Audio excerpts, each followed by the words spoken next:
ፋሲል ለገሰ አልፋለሁ።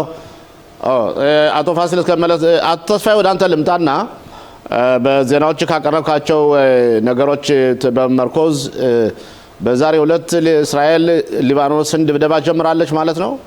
ቁርጠኝነቱ ቀን መደረሰ ብለን ማሰብ እንችላለን። አቶ ሽሎሞ እንግዲህ የጠቅላይ ሚኒስትሩ ቢንያሚን ኔታንያሁ ንግግር ብቻ ሳይሆን ከጦር ሰራዊቱም መኮንኖች የመጣ ጥያቄ ነው።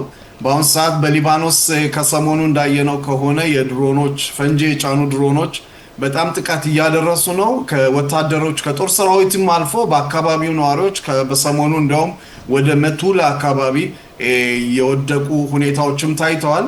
ይሄ ነገር እንደገና የአካባቢውን ነዋሪዎች ስጋት ውስጥ መክተቱን ታይቶ እንግዲህ ሰፋ ያለ ዘመቻ እንዲካሄድ ተደርጎ በእውነት እንዳሉት ትላንት ሌሊት ጀምሮ በሊባኖስ የተለያዩ ዘመቻዎች እየታዩ ነው። አቶች ነው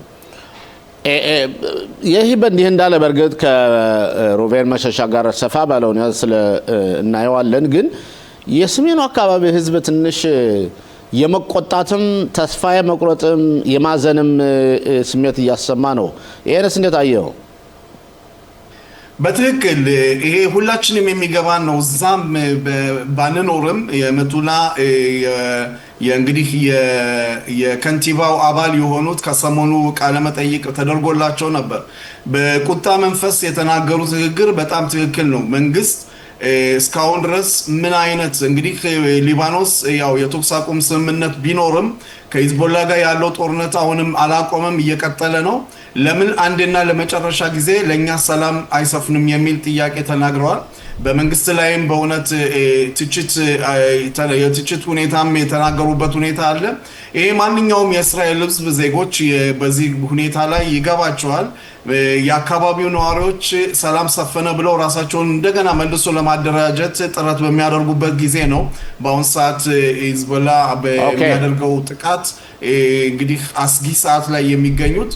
ይሄ እንግዲህ በእውነት የአካባቢው ነዋሪዎችን አማሯቸዋል። በምሬት ነው የተናገሩት። መንግስት በእኛ ላይ እየተጫወተብን ነው የሚልም ንግግሮች ተናግረዋል። እንግዲህ ይሄንን የሚሰሙ ከሰሞኑ እርግጠኛ ነኝ መንግስት ይሄንንም ነው እንግዲህ ጠቅላይ ሚኒስትር ቢንያሚን ኔታንያሁም የተናገሩት ከሰሞኑ ባለፈው ሰኞ በቪዲዮ ገጽ የወጣው የሊባኖስ ጦር ሰራዊት የሚገኘው ሰፊ ዘመቻ እንዲወስድና ከባድ እርምጃ እንዲወስድ ትእዛዝ ሰጥተዋል። በዚህ ትእዛዝ መሰረት እንግዲህ ከሰሞኑ ድንገት ሌላ ውጤቶች እናያለን። ኦኬ አቶ ተስፋዬ ጥሩ። አቶ ፋሲል መስመር ላይ ይገኛል፣ አብረን ትቆያለህ። አቶ ተስፋዬ ተረስልን። ፋሲል ተረስልኝ። ሽሎሞ ሰላም ነህ ወይ? አቶ ፋሲል እንዴት ሰነበት? እኔ በጣም ሰላም ነኝ።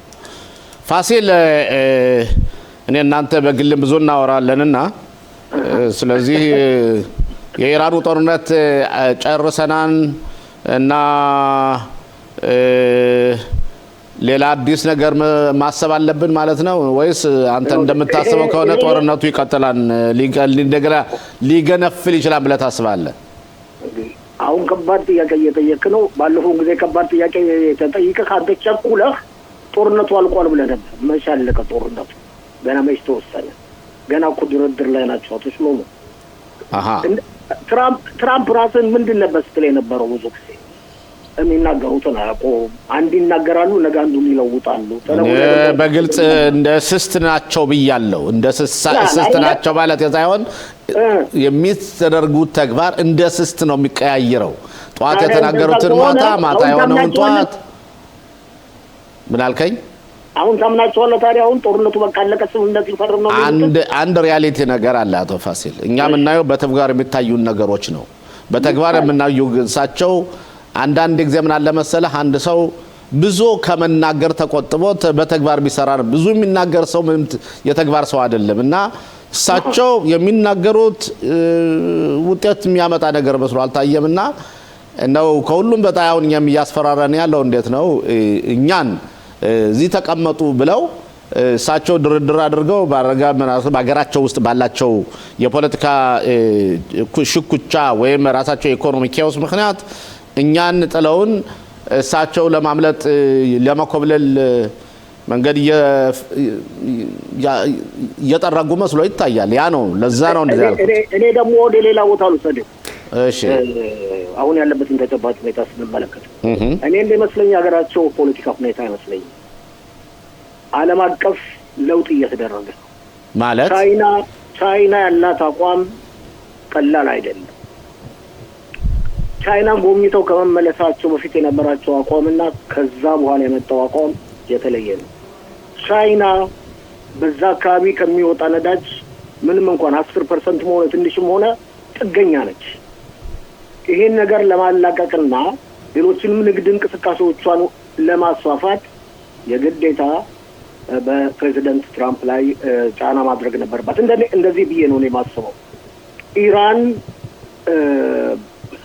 እንግዲህ በዚህ አጋጣሚ በዚህ በተፈጠረው ሁኔታ ምክንያት ተጠቅማለች ማለት ነው። ያ ማለት ትራምፕ እኛን በተለይ እስራኤል ጦርነቱን ያወጀችበትና የወጣችበትን ዓላማ በመዘንጋት እኛን ጥለውን ቻይናን ለማዳን ወይም የዓለምን ኢኮኖሚ ለማዳን እየሮጡ ነው ማለት ነው። እንደዛ እኮ ነው የምትለኝ አሁን? እንደሱ ማለት አይደለም፣ አብራራለሁ። የዓለምም ኢኮኖሚ ብቻ ሳይሆን የሀገራቸውንም ኢኮኖሚ ማለት ነው። የምዕራብ ሀገሮችንም ኢኮኖሚ ማለት ነው። በአጠቃላይ ዓለምን ኢኮኖሚ ማለት ነው። ቻይና ኢኮኖሚ በአሁኑ ወቅት ተናጋ ማለት የቻይና ኢኮኖሚ ተናጋ ማለት የዓለም ኢኮኖሚ ተናጋ ማለት ነው። ቻይና በጣም ጠንካራ ሀገር ነች። በአሁኑ ወቅት በኢኮኖሚ ደረጃ ብዙ የተስፋፋችና ብዙ ያደገች ሀገር ነች። አንድ አባባል አለ በዕብራይስጥ አቶ ፋሲል፣ ኢም አኒሎሊ ሚሊ የሚባል ነገር አለ። ማለትም እኔ ለራሴ ካልሆንኩ ማን ሊሆንልኝ ነው ማለት ነው። ያ ማለት እንዴት ነው? እኛ አሁን የአሜሪካ ኢኮኖሚ የዓለም አቀፍ ኢኮኖሚ የኛ ደንታ የለንም። የኛ እንደ እስራኤል ሀገር ቆይ አቶ ፋሲል እኛ የምንፈልገው ኢራን ደካማ እንድትሆን፣ የኢራን መንግስት እንዲቀየር፣ የኢራን የኒውክሌር ቦምብ እንዳትሸከም፣ ኡራኒየሟን እዛ ያዘጋጀችው እንዲወጣ፣ ተምዘግዛጊ ሚሳኤል የሚያመርቱባቸው ፋክተሪዎች የተደበደቡት ተመልሰው እንዳይነሱ ወይም እንዲቀጠል፣ ከዛም ሂዝቦላ አሁን እያሰቃየን ያለውን እሱ የገንዘብ መስጠትና የዲፕሎማቲክ ግንኙነት ድጋፍ እንዳያገኝ፣ ሐማስም እንደዚሁ፣ ሁቲዎችም የወተት ዝንቦችም እንደዚሁ እና በዓለም አቀፍ ደረጃ ቴሮር ኤክስፖርት ኢራን እንዳታደርግ ነው። ይሄ ነው እኛው ዓላማችን። እነዚህ ነገሮች ካልተተገበሩ መጀመሪያ የሚጎዳው እኛ ነን። ወይም ደግሞ ያ ማለት ከእንግዲህ በኋላ እስራኤል በየአመት ተኩሉ 2 አመት ኢራንን እየሄደች መደብደብ አለባት ማለት ነው እኮ። ትርጉሙ ነው። ትራምፕ ለምን እንደዚህ ተለወጡ ለሚለው ጥያቄ እኮ ነው መልስ የሰጠው። እኛንም የሚመለከተው ጉዳይማ እኛ ራሳችን ማድረግ አለበት። እኛ ግን በአሁኑ ባለው ተጨባጭ ሁኔታ ከአሜሪካ በቂ እርዳታ ካልተሰጠን ኢራንን በየአመት ተኩሉ እንኳን መምታት አንችልም። አሁን ምናልባት ወደፊት ከ5 አመት ከ6 አመት በኋላ በጦር መሳሪያ ደረጃ ራሳችንን እንችለን እንደፈለግን ሆነን ብቻችንን ኢራን ልናጠቃ እንችል ይሆናል። ግን ባለው ተጨባጭ ሁኔታ ከአሜሪካ በቂ የሆነ እርዳታ ከሌለን ኢራን እኮ ትንሽ ሀገር አይደለችም። ኢራን በጣም ትልቅ ሀገር ነች። እንዳውም በብዙ ነገር ኢራንን ጎድተናታል፣ ኢራንን አንበርከከናታል ማለት ይቻላል። እርግጥ በአሁኑ ወቅት በህይወት አለን። ኢራንን አንበርከከናታል። ምንድን ነው ያንበረከክናት? እንዴት ያንበረከክነው? መሪዎቿ በሙሉ አልቀዋል። ኢኮኖሚዋ አላሽቋል። በየቀኑ $450 ሚሊዮን ትከስራለች። እሱን እንቶ ዋናውና ትልቁን ነገር ግን እስካሁን ድረስ አላገኘንም። በዚህ ነገር ያልከው ትክክል ነው። የኡራኒየሙን ጉዳይ ኡራኒየሙን ማስወጣት ካልቻል ትልቁ ውድቀት አለ። ይሄን ወደፊት በምንነጋገርበት ጉዳይ ነው። ሌላው ቀርቶ እንደ ድሮ ቢሆን ኖሮ ሂዝቦላ አሁን ለምሳሌ የተኩስ አቁም ስምምነቱ ከተመለሰ በኋላ 600 ወታደሮች ሞተውበታል። እኛ እስከ 10 አካባቢ ወታደሮች ነው የሞቱብን። ለእኛ አንድ ወታደርም እንደ 1000 ወታደር ነው የምናየው። ያም ሆነ ይህ ሂዝቦላ የሚያደርገውን እንቅስቃሴ ሂዝቦላ የሚደርስበትን ጉዳት አሁን እኮ ፊት ለፊት የሚወጡ ነገሮች አሉ። ደቡብ ሊባኖስ ውስጥ ቢያንስ 10 ኪሎ ሜትር ድረስ በሙሉ የነበሩት መንደሮች የሺዎች መንደሮች በሙሉ ተደምስሰዋል። ይሄን ሁሉ እናውቃለን። ይሄን በፊት እናገኝ ነበር ግን አይደለም አቶ ፋሲል እኛ ራሳችን ሂዝቦላን ደብድበነዋን አድክመነዋን ወደ ኋላ መልሰን ሰደዋን መልሶ መነሳት አይቻልም ሲባል ነበር። ግን አሁን ሂዝቦላ የሰሜኑን አካባቢ አቶ ፋሲል የሰሜኑን አካባቢ በሙሉ ስራ እንዳይሰራ ጦርነት እንደቀጠለ ነው። ወታደሮቻችንም እየሞቱብን ነው ያለው። አቶ ፋሲል ይሄ ማለት ምንድነው? የኛ ወታደሮች የበለጠ መስራት እየቻሉ ትራምፕ እጃችንና እግራችን አስረውና ኖ ያሰሩ ምክንያት አለ። ድርድር ስለሚካሄድ ብለው ግን እስከ ጾር ከተማ ድረስ እስከ ሊባኖስ ሸለቆ ድረስ እንደበድባለን እያልኩ 10 ኪሎ ሜትር ባለፈው ጊዜ ሊባኖስ ውስጥ በነበርንበት ጊዜ ከፍተኛ ጉዳት ሲደርስብን የነበረው መንደሮቹ እንዳሉ እዛ ወታደሮቻችን አስፍረን ስለነበር ነው። አሁን እስራኤል መከላከያ በደረሰበት አካባቢ በሙሉ ደቡብ ሊባኖስ ውስጥ መንደሮቹ ሁሉ እየጠፉ እየወደሙ ነው። ከ1 ሚሊዮን በላይ ስደተኞች አሁን ቤይሩትና አካባቢ ተቀምጠው ይገኛሉ። እስካሁን ድረስ አልተመለሱም። ይሄ ሁሉ ትልቅ ለውጥ አይደለም፣ በቂ ነው ማለት አይደለም። አሁን በአሁኑ ወቅት በመጋነን ያለው ሁልጊዜ መከራከር የተለመደ ነው። ግን አሁን ደግሞ መጋነን ያለው ይኸው ምርጫው እየተቃረበ በመምጣቱ ሁሉም ወገን እኔ ነኝ ትክክል፣ እኔ ለውጥ ማምጣት እችላለሁ፣ እኔ እንደዚህ ነገር ማድረግ እችላለሁ እያለ ሀሳቡን የሚደረድርበት ጊዜ ነው። አቶ ፋሲል የኛ አንዱ ትልቁ ዓላማችን ሂዝቦላን የጦር መሳሪያውን እንዲፈታ ለማድረግ ነው። እንኳን ሂዝቦላ የጦር መሳሪያውን ሊፈታ አሁን እኛን በጣም እያስቸገረን ያለው አሁን በዘላይ እንደዚህ እንደወፍ እያበረሩ የሚሰዷቸው ራክፋን የሚሏቸው እንደዚህ አንዳንድ ምንም አይነት መፍትሄ የሌላት በጣም ጉዳት እያደረሱብን ነው። በእርግጥ እነሱ ጦርነቱን ያሸንፋሉ በዚህ ማለት ሳይሆን ግን ጉዳት እያደረሱብን ነው። መቼ ካቱሶች ሲተኮሱ መቼ ሌሎች ሮኬቶች ሲተኮሱ መፍትሄው መቼ ነው? ከመምጣቱ በፊት እንቸገራለን ነበር። መፍትሄ ይገኝለታል። ለዚህ መፍትሄ ይገኛል። ለጊዜው መስዋዕትነት እየከፈለ ነው ህዝባችንና ወታደራችን። ግን ብዙ ይኸውልህ አሁን ደግሞ ለውጥ ያለው በሰሜኑ አካባቢ ብዙ ጉዳት የሚደርሰው እርግጥ በሰላማዊ ህዝብ ላይ በኢኮኖሚው እንደዚሁም በተለያዩ ጉዳቶችን በህይወትም በሁሉም ነገር ላይ ይደርሳል። ግን ብዙ ጉዳት የሚደርሰው አሁን በወታደሮቻችን ላይ ነው። ብዙ ጉዳት የሚደርሰው ሁልጊዜ አሁን ህዝቡ ሲጮህ የነበረው ህዝቡን አጋልጠን ሰጠነው አይደለም ወይ ወታደሮቻችን ፊት መቆም አለባቸው እየተባለ ሲነገር ነበር። አሁን እኮ መሆን ላይ ያለው ወታደሮቻችን 10 ኪሎ ሜትር ቢያንስ ገብተው ውስጥ ነው ያሉት። ካስፈለገም ደግሞ አሁን ሰሞኑን የተላለፉ ውሳኔዎች አሉ። ጦርነቱ ይፋፋማል፣ የሂዝቦላ ድርጅት አሁን ይንበረከካል ማለት አይቻልም። እኔ አንድ ነገር የምናገረው ነገር አለ። የሂዝቦላ ድርጅት ኢራን እስካለ ድረስ በህይወት መኖሩን ኦክሲጅን መተንፈሱን ይቀጥላል። ነገር ግን አሁን የጂኦፖለቲኩ ያለው ተጨባጭ ሁኔታ እንደሚያሳየው ከሆነ በሶሪያ በኩል መሳሪያ ማስገባት አይችልም። ድሮ እንደልቡ በአሳድ ጊዜ ሲያስገባ የነበረው አንዳንድ ጊዜ አቶ ፋሲል አጉል ተስፋ ለራሳችን ያደረግን አይሆንም። እውነቱን እኮ ነው። እውነቱ ተስፋ ከሌለማ ዋጋ። ኦኬ፣ እስቲ ለአቶ ተስፋዬ ጥያቄ እንጠይቅህ እናድርግ። አቶ ተስፋዬ ጥያቄ ያለው ለአቶ ፋሲል? አቶ ሽሎሞ በእውነት በሰፊው ነክታችሁታል። የሊባኖስንም የኢራንንም እንግዲህ ያው ከሰሞኑ አነጋጋሪ የሆነው የሰላሙ ድርድር ነው የኢራንና የአሜሪካ። መጨረሻው ውጤቱ ምን ይሆናል ነው የኔ ጥያቄ የሚሆነው። ምክንያቱም በአሁኑ ሰዓት የተለያዩ ዛቻዎች ከሁለቱም ዘንድ ይሰማልና ምን መስሎ ይታያል መጨረሻው? ፋሲል ነክተዋል በጥያቄው መልሱን ግን እንደገና የበለጠ ለማጥራት አንተም በዜና ተናግረዋል። ትናንትና ማታ ለምሳሌ አሜሪካ ድብደባ ፈጽማለች የመከላከያ ነው ብላ ኢራን ውስጥ ድርድር እየተካሄደ ምን ማለት ነው? ጥያቄ የሚያስነሳ ጉዳይ ነው። ትናንትና ማታ ጾር ከተማ ድረስ ሊባኖስ ሸለቆ እስራኤል በከፍተኛ ሁኔታ ሂዝቦላ እንደብደዋለች። ምን ማለት ነው? ስምምነቱ ቢያልቅ ኖሮ አሜሪካ መተኮስ ነበረባት? ሌላ ጥያቄ ነው። በአጠቃላይ ሁኔታ ማለት የምፈልገው የሚታወቅ ሁኔታ የለም። በአሁኑ እንደሚባለው ከሆነ ስምምነቱ ሊፈረም ነው ይባላል። 95% ስምምነቱ አልቋል እየተባለ ይነገራል። ስምምነት ሳይሆን ጊዜያዊ ስምምነት ነው፣ ቋሚ ስምምነት አይደለም። ቋሚውን ስምምነት በ30 እና በ60 ቀናት ውስጥ ፓኪስታን በመሄድ የአሜሪካና የኢራን ተወካዮች ፓኪስታን ኢስላማባድ በመሄድ ድርድር ማድረግ ላይ በሚደርሱት ነው። አቶ ፋሲል እዚህ ላይ የትራምፕ አዲስ ፋሽን አለ። ያ ፋሽኑ ምን መሰለ? የትራምፕና በተለይ የነ ኩሽነር እና የነ ቪትኮፍ ጊዜያዊ ስምምነትና ጊዜያዊ ሲስፋየር እያሉ ጊዜ ይሰጣሉ። ልክ አሁን ከኢራን ጋር ያደረጉትን እናደርጋለን የሚሉትን ስምምነት በ3 ደረጃ የተጠቀሰ ሲሆን ይሄ ደግሞ በ3 ደረጃ አዛዚ ጎረቤቶቻችን እንዳደረጉት እኮ ነው። አሁን ዛሬ አዛ ሐማስ ተጠናክሮ ጥንካሬ እያሳየ ሐማስ አቶ ፋሲል ልጨርስ።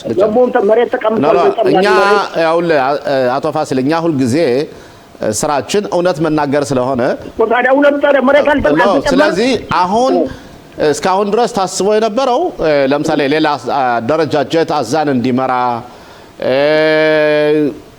ሐማስ የጦር መሳሪያውን ሊያስረክብ የሐማስ የጦር መሳሪያውን ካላስረከበ እኛ ገብተን እንደገና እሱን ልናሸንፍ ተብሎ የነበረው ምንም ጊዜያቶች አለፉ። ቀኑን እየበላው ጊዜው ካለፈ ቆየ።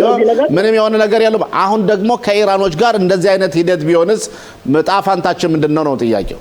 ሁሉም ከአንዱ ጋር የተያያዘ ነው። ለጊዜን ማየት አንችልም። ከኢራን ጋር የተያያዘ ነው። ሂዝቦላ ከኢራን ጋር የተያያዘ ነው። ስለዚህ የሐማሱ ጉዳይ እንኳን መጨረሻ ላይ ማለቁ አይቀርም።